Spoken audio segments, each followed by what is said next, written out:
सोमवार ते शनिवार कसा दिवस चालू होतो आणि कसा संपून जातो हे माझं मलाच कळत नाही. तर असो, नमस्कार मैत्रिणींनो, मी निकिता तुम्हा सर्वांचं आजच्या ब्लॉगमध्ये खूप खूप स्वागत करते.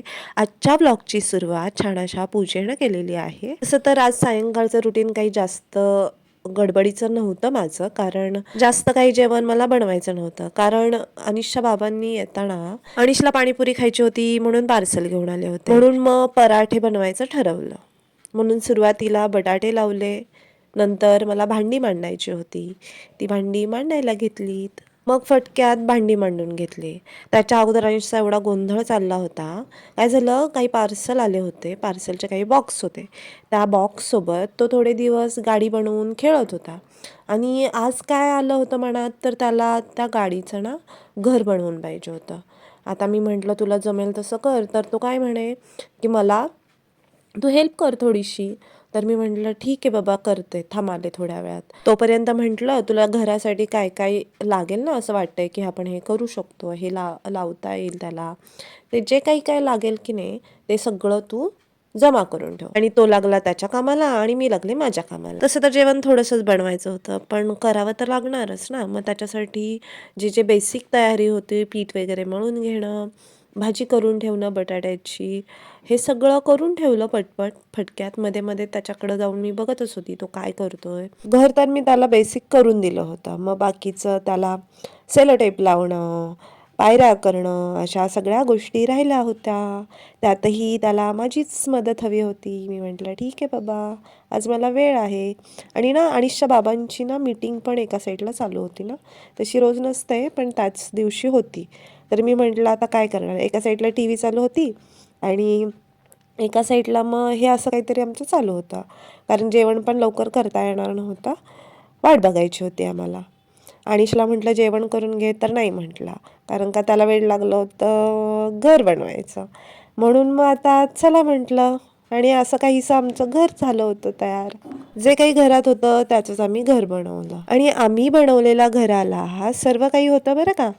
त्याला खिडक्या होत्या, पायऱ्या होत्या. थोडंसंच घर बनवायचं राहिलं होतं आमचं.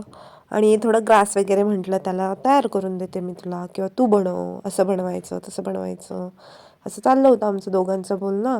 घर जसं तयार होत होतं त्याला ते खूप आवडत होतं.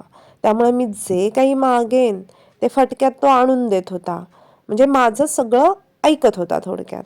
असं इतर वेळी सांगितलं की नाही एखादं काम, तर एखाद दुसरं करणार आणि नंतर नंतर डायरेक्ट नाही म्हणणार. हां, तसं यावेळेस सगळं ऐकत होता. कारण टी व्ही बघताना अजिबात नाही, तसं तो जास्त नाही बघत, थोडासाच बघतो. पण जेव्हा बघतो त्यावेळेस त्याला असं वाटतं कोणी त्याला काही कामच नाही सांगायला पाहिजे, म्हणजे थोडक्यात डिस्टर्ब केलं नाही पाहिजे कोणीच. आता पण बघा, स्वतः टी व्ही बघत बसलाय आणि मला चांगलं कामाला लावलंय. असो, आजचा ब्लॉग कसा वाटला हे नक्की कमेंटमध्ये सांगायला सुरुवात करा. आणि मला ब्लॉग जमतायत का बनवायला हेही सांगा. आणि काय चुकत असेल तेही नक्की सांगा, जेणेकरून काय होईल ना, मग मला पण कळेल नक्की काय करायचं आहे, कसा बनवायचा आहे. आणि चुकीतूनच माणूस शिकत असतं, हो की नाही. आणि ना रोजचे आपल्या चॅनलवरती मिनी ब्लॉग येत असतात, मी रोज अपलोड करते.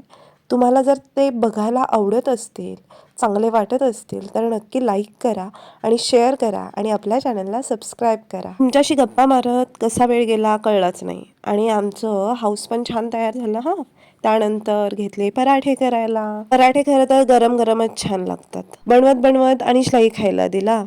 आणि ना सुरुवातीला दही खायचा नाही तो जास्त, त्याला आवडायचंच नाही, म्हणजे किती फोर्स केला तरी तो खायचाच नाही. आणि आता थंडी आहे जास्त, तर की नाही दही आणि पराठा खायचा आहे. मी त्याला किती समजावलं पण त्यानं काही ऐकलं नाही. मग शेवटी थोडंसं दिलं, पण एका अटीवर म्हटलं, तू ना जेवण झालं की सगळ्यात अगोदर स्वतःची स्कूल बॅग पटकन भरून घ्यायची. तसं तर आजच्या जेवणाला ना खूप उशीर झाला होता, कारण ना अनिशा बाबांची मीटिंगच आज संपली नव्हती काही केला. म्हणूनच मी अनिशला पण पराठा दिला होता अगोदर खायला. म्हटलं नको थांबायला, त्यानं नाही का खाल्लं की पटकन झोपून जातो तो. अनिशा बाबांची मीटिंग झाली की आम्ही दोघांनी जेवण करून घेतलं. मग नंतर बाकीची माझी उरली सुरली होती ती कामं मी करून घेतलीत. So bye bye.